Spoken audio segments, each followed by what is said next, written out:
I would I would humbly advise in this pursuit here to anytime you have those thoughts arise where you say, "Oh, that can't be true.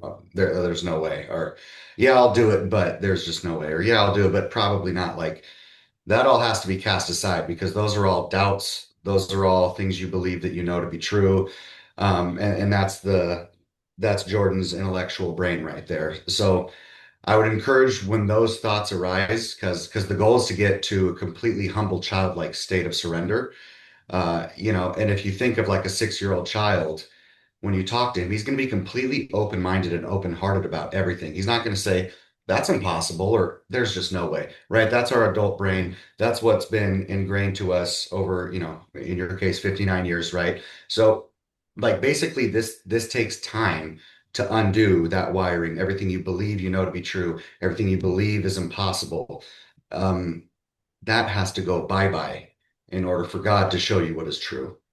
When you see, if you ever see my numbers on the screen and you see the cursor go back, it's Hmm. because I stopped believing it was going to appear and started to rush. Um, so I go back to make sure I didn't miss it. Because if you zone out, and especially if you don't believe it's going to come, you zone out. It's monotonous to be scanning through it, especially if there's like 1,000. If I let it run for 2 hours and there's 1,000 lines, I've gone and I'm like, wait, I could have missed it. It's possible I could have missed it. So then I go back. Hmm. So it's very precise in gauging when I've lost that childlike mind. If you said to a 6-year-old, look for this number and it's proof that God exists, the kid would be like, all right, hand me the pages. Let's go. Hmm. So for me to do this now, it's like easily I lose it, but then I can go back and just the act of looking, if you're looking for something, you have to believe it might be there. Absolutely. Oh, That's key. That's crucial. Anytime you doubt or don't believe, it's definitely not going to happen then. You must be in a state of childlike surrender and belief. Children believe that miracles can happen. Children believe in magic. Children believe in imagination. You have to you really have to be there for these things to potentially happen.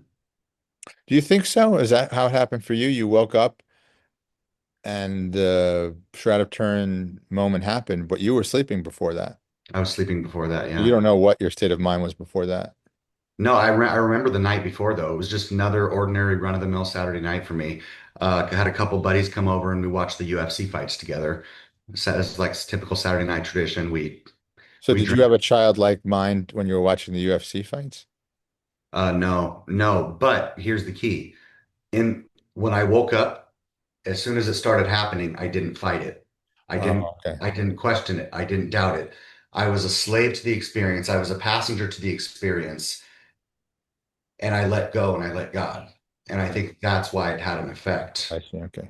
Right. Yeah, I once woke up and I couldn't remember who I was. And instead of freaking out, I was so happy. I'm like, it doesn't matter. I feel great.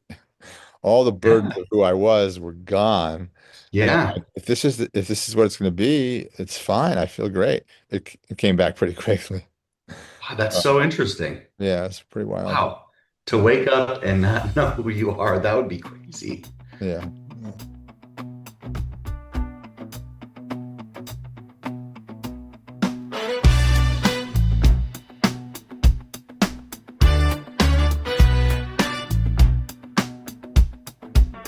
Yo, the divine scripted every role, every breath we take. The blade that cuts the wound, the hand that heals the ache. The lover who departs, the heart that stays behind. The question in the quiet, the answer.